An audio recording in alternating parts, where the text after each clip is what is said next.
नमस्कार, मैं हूं रोहित खन्ना। आप देख रहे हैं भाग्य चैनल और भाग्य चैनल के सभी दर्शकों को दीपावली की हार्दिक शुभकामनाएं। आज दीपावली है, रोशनी का त्यौहार है और हम भगवान से ऐसी प्रार्थना करते हैं कि आपकी ज़िंदगी में भी रोशनी आए। आज आप भाग्य चैनल के साथ पूरा दिन जुड़े रहिए क्योंकि दीपावली को आप किस तरह से मनाएं, पूजा कैसे करें, पूजा का वक्त क्या हो, जिसको लेकर सबके मन में एक उत्सुकता रहती है कि कितने बजे से कितने बजे तक की पूजा है, वो हम आपको आज बताने वाले हैं। विधि क्या रहे, सामग्री क्या रहे, क्योंकि जिस तरह से आप माँ लक्ष्मी को प्रसन्न करेंगे, सबसे ज़रूरी होता है कि आप उन्हें प्रसन्न कैसे करें, कैसे पूजा अर्चना करें, वो हम आपको आज बताने वाले हैं। और ये सब बताने के लिए हमारे साथ स्टूडियो में मौजूद हैं विजय नरूला जी, फेमस एस्ट्रोलॉजर, न्यूमरोलॉजिस्ट और वास्तु के भी ये बहुत बड़े ज्ञाता हैं। तो आज विजय नरूला जी हमें ये बताने वाले हैं कि कैसे दीपावली की पूजा आप करें, सामग्री क्या रहे और वक्त कौन सा आप चुनें, क्योंकि सबके लिए अलग अलग वक्त हैं। भाग्य चैनल पर आप जुड़े रहिए, हम आपको ये सब बताने वाले हैं। नरूला जी, बहुत बहुत नमस्कार और दीपावली की हार्दिक शुभकामनाएं। आप सभी को दीपावली की हार्दिक शुभकामनाएं और दर्शकों, आपका जीवन सुखमय हो, मंगलमय हो। इस दिवाली पर आपको बहुत खुशियां प्राप्त हो, ये मेरी हार्दिक इच्छा है। विजय नरूला जी, क्योंकि दिवाली एक त्यौहार, एक ट्रेंड जो है वो भी इस तरह से है कि आप शॉपिंग कीजिए, नए कपड़े भी खरीद लीजिए और मिठाई भी खरीद लीजिए। चॉकलेट्स ने मिठाई की जगह ले ली है, लेकिन सबसे इम्पॉर्टेंट ये है कि कैसे ये धर्म से जुड़ता है। दिवाली के पीछे की अगर कहानी, वो भगवान राम वाली तो सब कुछ पता है, अगर थोड़ा विस्तार से आप बताएं। ये बहुत अच्छी बात कही आपने। जनरेशन को, विशेषकर नई जनरेशन को ये पता होना चाहिए कि दीपावली का त्यौहार कितना इम्पोर्टेंट है, इससे क्या रहस्य जुड़ा हुआ है। दीपावली का त्यौहार हिंदुओं का प्रमुख त्यौहार है। ये रोशनी का पर्व है। दीपावली कार्तिक अमावस्या के दिन क्यों मनाई जाती है? ये कार्तिक अमावस्या के दिन दिवाली मनाने का एक बहुत बड़ा रहस्य है। श्री राम जी अपने 14 वर्ष का वनवास समाप्त करके अयोध्या वापस लौटे थे। अपने प्रिय राजा की वापसी पर लोगों ने घी के दिए जलाकर उनका स्वागत किया, खुशियां मनाई, क्योंकि भगवान राम के प्रति लोगों के मन में बहुत आस्था थी। आज तक हम कहते हैं कि हमारे देश में राम राज्य होना चाहिए। और जिस दिन भगवान राम वापस आए उस दिन कार्तिक अमावस्या थी। इसी कारण कार्तिक अमावस्या को दीपावली का त्यौहार मनाया जाता है। और अमावस्या के दिन अंधेरा होता है, उस अंधेरे को दूर करने के लिए हम तरह तरह की लाइट्स का अरेंजमेंट करते हैं, दिए जलाते हैं और आतिशबाजी भी करते हैं। चलिए, और दिवाली क्योंकि सिर्फ एक धर्म से ना जुड़कर एक पूरे अब समाज से जुड़ गई है, पूरे देश से जुड़ गई है, क्या कहेंगे आप? दिवाली वाकई ही सारे भारतवर्ष का त्यौहार है, किसी विशेष समाज या वर्ग से संबंधित नहीं है। अलग अलग वर्गों से ये दिवाली का त्यौहार मनाया जाता है, उत्साह से मनाया जाता है। और मैं यहाँ विशेष उल्लेख करूँगा हमारे सिख धर्म का। सिख धर्म में भी दिवाली का त्यौहार बड़े उत्साह से मनाया जाता है। इस दिन सिखों के छठे गुरु श्री गुरु हरगोबिंद साहिब जी अपने साथ 52 राजाओं को ग्वालियर के किले से रिहा करवाकर अमृतसर पहुँचे। उनके यहाँ पहुँचने पर लोगों ने खुशी से घी के दिए जलाए और इस प्रकार सिखों के धर्म के अनुसार भी दीपावली बड़े उत्साह के साथ मनाई जाती है। बिल्कुल, बंदी छोड़ दिवस के तौर पर इसे मनाया जाता है और ये हर धर्म से त्यौहार जुड़ जाता है। रोशनियों का ये त्यौहार है, लेकिन सबसे ज़रूरी कहा जाता है कि इस त्यौहार पर लक्ष्मी माँ को प्रसन्न किया जाता है, ताकि लक्ष्मी माँ आपके द्वार पर आए। हर शख्स चाहता है कि माँ लक्ष्मी की कृपा हो और दिवाली उसका एक सबसे बड़ा जो है वो मौका कहा जाता है।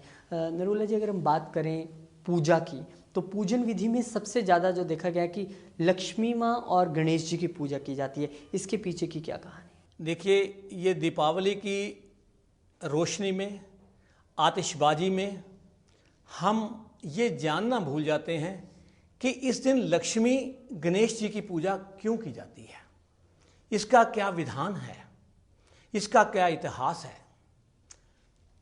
हिंदू मान्यता के अनुसार माँ लक्ष्मी कार्तिक अमावस्या के दिन धरती पर भ्रमण करते हैं। वो अलग अलग जगहों पर जाते हैं और जो लोग बड़ी श्रद्धा के साथ पूजा अर्चना करते हैं उन पर विशेष कृपा करते हैं और उनको धन धान्य से परिपूर्ण कर देते हैं। और लक्ष्मी माँ विशेष रूप से उन लोगों पर मेहरबान होती हैं जो आपस में प्यार से रहते हैं, जहाँ कला क्लेश नहीं होता और जहाँ जेलसी की भावना नहीं होती। कहने का भाव ये दीपावली के दिन एक ऐसा संदेश है कि हमें आपस में प्यार से भाईचारे से रहना चाहिए। जी, और प्यार से रहना चाहिए, किस तरह से माँ लक्ष्मी की कृपा हो इसका जिक्र हम बार बार कर रहे हैं क्योंकि ये त्यौहार माँ लक्ष्मी से कहीं ना कहीं जुड़ा हुआ नज़र आता है। और पूजा की जो बात है, पूजा का बहुत अहम रोल इसमें है। क्या पूजा की विधि रहना चाहिए, क्या तरीका रहना चाहिए? रोहित जी, इससे पहले मैं एक और चीज़ बताता हूँ कि ये माँ लक्ष्मी की पूजा का एक और बड़ी सुंदर कथा आती है कि माँ लक्ष्मी दूध के समुंदर से धन त्रयोदशी के दिन ये बाहर आए और दीपावली के दिन भगवान विष्णु को इन्होंने अपने पति रूप में स्वीकार किया। इसलिए भी दीपावली के दिन माँ लक्ष्मी की पूजा की जाती है और दिवाली का दिन उचित भी है क्योंकि माँ लक्ष्मी धन और वैभव की देवी है। इस दिन विशेष रूप से इनकी पूजा की जाती है और इनको स्थिर रखने के लिए बड़ी कोशिश की जाती है कि ये हमारे घर में स्थिर रहे। परंतु ये कहा जाता है कि लक्ष्मी माँ चंचल हैं और ये वहाँ स्थिर रह सकते हैं जहाँ भगवान नारायण की पूजा इनके साथ की जाती है। और मैंने आपको ये कथा बताई कि ये दिवाली के दिन इन्होंने भगवान विष्णु को अपना पति रूप स्वीकार किया, तो ये बिल्कुल समझ में आ जाता है कि ये दिवाली के दिन यदि हम लक्ष्मी गणेश की पूजा करते हैं और साथ नारायण जी की पूजा करते हैं तो ये लक्ष्मी हमारे घर स्थिर रहने वाली है। चलिए, माँ लक्ष्मी सबके घर में स्थिर रहें, ये बहुत ज़रूरी है। लेकिन सबसे बड़ी बात है कि पूजा अर्चना की विधि क्या हो, क्योंकि वो हम आपको अब बताएंगे तो आप उसको फॉलो कर सकेंगे। यानी कि अगर कोई सामग्री लानी हो, पूजा का सामान लाना हो या पूजा के लिए कोई वातावरण तैयार करना हो तो आप कर सकेंगे भाग्य चैनल के ज़रिए। और आपको विजय नरूला जी इसके बारे में अब मार्गदर्शन आपका करने वाले हैं, गाइड करने वाले हैं कि किस तरह से आप पूजा अर्चना कर सकते हैं। सबसे इम्पोर्टेंट सर, पूजा अर्चना की विधि क्या हो? दर्शकों, मैं इस भाग्य चैनल के माध्यम से मैं जन साधारण के लिए ये संदेश देना चाहता हूँ कि पूजा अर्चने में बहुत से हमें मुश्किलें आती हैं, वहम आते हैं और आपको ये शायद ये पता नहीं है कि पूजा में सबसे बड़ी चीज़ है भावना। अब भावना से यदि पूजा की जाए तो आपकी पूजा सफल होती है। सामग्री भी आवश्यक है, परंतु जो आपकी भावना है ये सबसे बड़ी चीज़ है। फिर भी मैं आपको बताता हूँ कि लक्ष्मी माता की पूजा में कौन कौन सी सामग्री आपके लिए अति आवश्यक है, जो आप एकत्र कर सकते हैं, जिसमें एकत्र करने में कोई दिक्कत नहीं है, आसानी से आप उनकी पूजा कर सकते हैं। कई बार जनसाधारण ये सोचकर पूजा से रह जाते हैं कि हमें पूजा आती नहीं है या हम पूजा क्यों कैसे करें, हम किसी को बुलाएं या खुद पूजा करें। तो मैं आपको ये बताने की कोशिश करूँगा कि आप पूजा सिंपल ढंग से, साधारण ढंग से कैसे करें और माँ को खुश कैसे करें। सबसे पहले सामग्री में आप एक दीपक लेंगे और एक ज्योत लेंगे, कमल के फूल लेंगे, जावित्री लेंगे, लड्डू और थोड़ा ड्राई फ्रूट लेंगे। इन चीज़ों को अपनी पूजा में शामिल करना अति आवश्यक है। नारद पुराण के अनुसार कमल के फूल माँ लक्ष्मी को बहुत प्रिय हैं। तो माँ लक्ष्मी कमल के फूल जब हम अर्पित करते हैं तो वो अपना आशीर्वाद बहुत खुश मन से देते हैं, क्योंकि जो चीज़ आपको प्रिय होती है, जब आपको वो चीज़ अर्पित की जाती है तो ये आशीर्वाद खुद ब खुद निकलता है। स्कंद पुराण के अनुसार, ये मैं आपको इसलिए रेफरेंस दे रहा हूँ, आपको ये पता होना चाहिए हमारे पुराणों के नाम क्या हैं, किस किस पुराण में क्या क्या चीज़ कही गई है। स्कंद पुराण के अनुसार कार्तिक अमावस्या के दिन प्रातःकाल नहा धोकर बिल्कुल शुद्ध होकर आप पूजा का विधान कर सकते हैं। आपको सबसे पहले सभी देवताओं की पूजा करनी चाहिए। सभी देवता हमारे लिए पूज्य हैं। सभी देवताओं की पूजा करके हो सके तो इस दिन आप व्रत धारण करें, दिन में भोजन ना करें या दूध या फलाहारी करें, तो आपके लिए ये काफ़ी शुभ होने वाला है।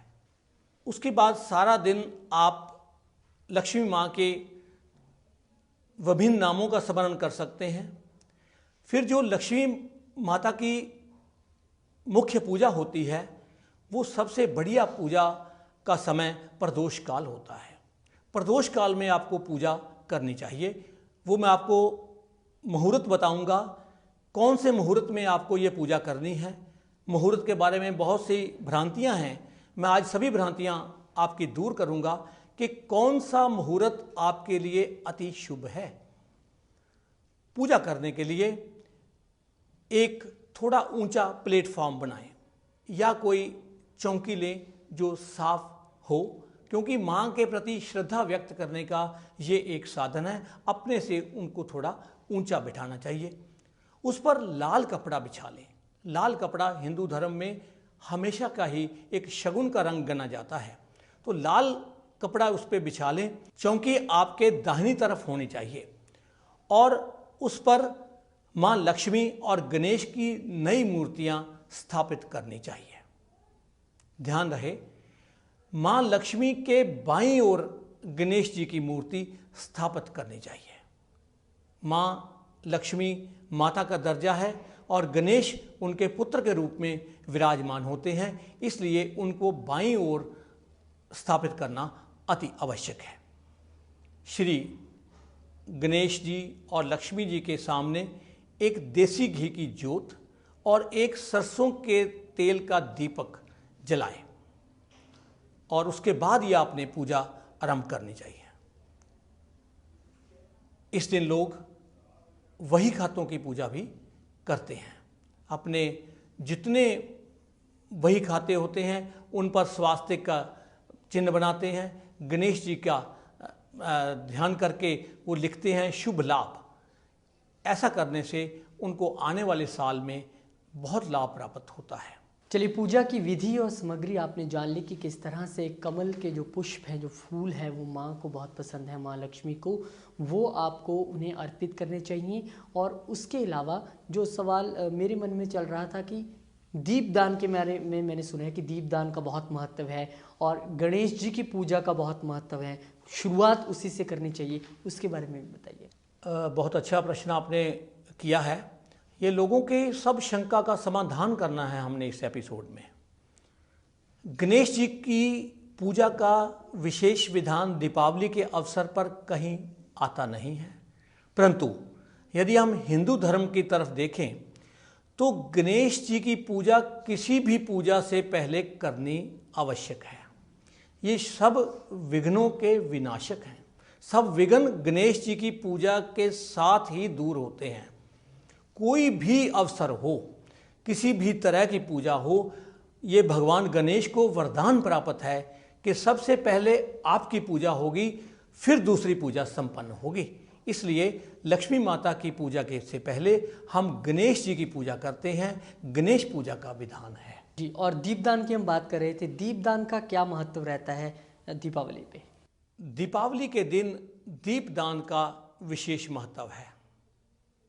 नारद पुराण के अनुसार इस दिन मंदिर, घर, नदी, बगीचा, वृक्ष, गौशाला तथा चौराहे में भी दीपक जलाए जाते हैं, दीपदान किया जाता है।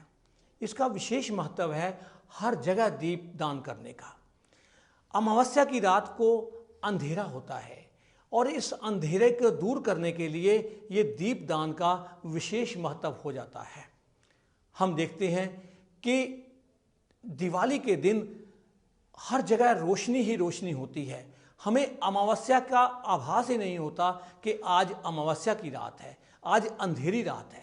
इस तरह दीपदान करने से हमारी ज़िंदगी में भी रोशनी आ जाती है, हमारी ज़िंदगी भी रोशन हो जाती है, सुखों से भर जाती है। हम लक्ष्मी माँ और गणेश जी के आशीर्वाद प्राप्त करके धन्य हो जाते हैं। चलिए, दीपदान का महत्व भी हमें पता लग गया और एक यहाँ पर एक छोटे से ब्रेक के लिए हम रुकेंगे और ब्रेक के बाद जो वापस आएंगे तो दो महत्वपूर्ण चीज़ें जिसका इंतज़ार आप सबको होगा। एक तो माँ लक्ष्मी के कौन से मंत्र को आपको जपना चाहिए और पूरा दिन आप उस मंत्र को जप सकते हैं।